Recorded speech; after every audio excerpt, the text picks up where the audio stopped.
ತಪಸ್ಸು ಕಾಲದ 3ನೆಯ ವಾರ, ಗುರುವಾರ. ಸಂತ ಲೂಕನು ಬರೆದ ಶುಭ ಸಂದೇಶದಿಂದ ವಾಚನ. ಒಮ್ಮೆ ಯೇಸು ಸ್ವಾಮಿ ಒಂದು ಮೂಕ ದೆವ್ವವನ್ನು ಬಿಡಿಸುತ್ತಿದ್ದರು. ಆ ದೆವ್ವ ಬಿಟ್ಟು ಹೋದ ಮೇಲೆ ಮೂಕನು ಮಾತನಾಡಿದನು. ಜನರು ಆಶ್ಚರ್ಯಚಕಿತರಾದರು. ಆದರೆ ಅವರಲ್ಲಿ ಕೆಲವರು, ಇವನು ದೆವ್ವಗಳ ಒಡೆಯನಾದ ಬೆಲ್ಜೆಬೂಲನ ಶಕ್ತಿಯಿಂದ ದೆವ್ವಗಳನ್ನು ಬಿಡಿಸುತ್ತಾನೆ ಎಂದರು. ಬೇರೆ ಕೆಲವರು ಯೇಸುವನ್ನು ಪರೀಕ್ಷಿಸುವುದಕ್ಕಾಗಿ ಸ್ವರ್ಗದಿಂದ ಒಂದು ಅದ್ಭುತ ಕಾರ್ಯವನ್ನು ಮಾಡಿ ತೋರಿಸುವಂತೆ ಕೇಳಿದರು. ಅವರ ಆಲೋಚನೆಗಳನ್ನು ಅರಿತುಕೊಂಡು ಯೇಸು, ಅಂತಹ ಕಲಹದಿಂದ ಒಡೆದು ಹೋಗಿರುವ ಪ್ರತಿಯೊಂದು ರಾಜ್ಯ ನಾಶವಾಗುವುದು, ಕುಟುಂಬಗಳು ಕಚ್ಚಾಡಿ ಹಾಳಾಗುವುವು. ಅಂತೆಯೇ ಸೈತಾನನ ಪಕ್ಷದವರು ಒಬ್ಬರ ವಿರುದ್ಧ ಒಬ್ಬರು ಜಗಳ ಆಡಿದರೆ ಅವನ ರಾಜ್ಯ ಹೇಗೆ ತಾನೇ ಉಳಿದೀತು? ನಾನು ಬೆಲ್ಜೆಬೂಲನ ಶಕ್ತಿಯಿಂದ ದೆವ್ವಗಳನ್ನು ಬಿಡಿಸುವುದಾದರೆ ನಿಮ್ಮವರು ಯಾರ ಶಕ್ತಿಯಿಂದ ಬಿಡಿಸುತ್ತಾರೆ? ಆದ್ದರಿಂದ ನೀವು ಹೇಳುವುದು ತಪ್ಪೆಂದು ನಿಮ್ಮವರೇ ತೀರ್ಪು ಕೊಡುವರು. ನಾನು ದೇವರ ಶಕ್ತಿಯಿಂದ ದೆವ್ವಗಳನ್ನು ಬಿಡಿಸುವುದಾದರೆ ದೇವರ ಸಾಮ್ರಾಜ್ಯ ನಿಮ್ಮಲ್ಲಿಗೆ ಈಗಾಗಲೇ ಬಂದಿದೆ ಎಂಬುದು ಸ್ಪಷ್ಟ. ಬಲಿಷ್ಠನೊಬ್ಬನು ಯುದ್ಧಗಳಿಂದ ಸಜ್ಜಿತನಾಗಿ ತನ್ನ ಮನೆಗೆ ಕಾವಲಿರುವಾಗ ಅವನ ಆಸ್ತಿಯೆಲ್ಲ ಸುರಕ್ಷಿತವಾಗಿರುತ್ತದೆ. ಆದರೆ ಇವನಿಗಿಂತಲೂ ಬಲಿಷ್ಠನು ಎದುರಿಸಿ ಬಂದು ಇವನನ್ನು ಗೆದ್ದಾಗ ಇವನು ನೆಚ್ಚಿಕೊಂಡಿದ್ದ ಆಯುಧಗಳನ್ನೆಲ್ಲ ಅವನು ಕಿತ್ತುಕೊಂಡು ಸುಲಿಗೆಯನ್ನು ಹಂಚಿಕೊಂಡುತ್ತಾನೆ.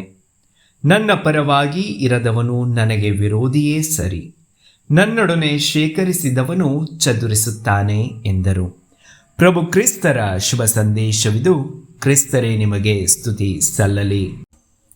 ಪ್ರಿಯರೇ, ಯೇಸುವಿನ ಒಳ್ಳೆಯ ಕಾರ್ಯಗಳನ್ನು ಜನಪ್ರಿಯತೆಯನ್ನು ಸಹಿಸದ ಕೆಲವರು ದೆವ್ವಗಳ ಒಡೆಯನಾದ ಬೆಲ್ಜೆಬೂಲನ ಶಕ್ತಿಯಿಂದ ಯೇಸು ದೆವ್ವಗಳನ್ನು ಬಿಡಿಸುತ್ತಾನೆಂದು ಆಪಾದಿಸುತ್ತಾರೆ. ಬೆಲ್ಜೆಬೂಲ್ ಅನ್ಯ ಜನರು ಆರಾಧಿಸುವ ದೇವತೆ. ಈ ಹೆಸರು ಹಳೆಯ ಒಡಂಬಡಿಕೆಯಲ್ಲಿ ಕಾಣಸಿಗುತ್ತದೆ. 2ನೇ ಅರಸರುಗಳ ಗ್ರಂಥ 1ನೇ ಅಧ್ಯಾಯ 2ನೇ ವಚನ. ಕೆಲವು ಬೈಬಲ್ ವಿದ್ವಾಂಸಕರ ಪ್ರಕಾರ ಬೆಲ್ಜೆಬೂಲ್ ಎಂದರೆ ಬಾಲ್ ಅರಸ. ಕಾನಾನ್ಯರ ದಂತಕಥೆಯಲ್ಲಿ ಜುಬುಲು ಎಂಬ ಹೆಸರಿಗೆ ಧರೆಯ ಒಡೆಯ ಎಂದು ಅರ್ಥೈಸಲಾಗಿದೆ. ನಂತರದ ದಿನಗಳಲ್ಲಿ ಯಹೂದ್ಯರ ಅಧ್ಯಯನದಲ್ಲಿ ಈತನು ಸೈತಾನನ ಒಡೆಯನೆಂದು ಭಾವಿಸಲಾಗುತ್ತಿತ್ತು. ಪ್ರಿಯರೇ, ಯೇಸು ಇದರ ಮುಖಾಂತರ ತಿಳಿಸುತ್ತಿದ್ದಾರೆ, ಈ ಸ್ವರ್ಗಲೋಕದಲ್ಲಿ ಮಾತ್ರವಲ್ಲ, ಭೂಲೋಕದಲ್ಲಿ ಮಾತ್ರವಲ್ಲ, ಬದಲಿಗೆ ಸೈತಾನನ ಮೇಲೂ ಸಹ ಇವರ ಅಧಿಕಾರ ಇರುವುದೆಂದು ನಮಗೆ ಶ್ರುತಪಡಿಸುತ್ತಿದ್ದಾರೆ.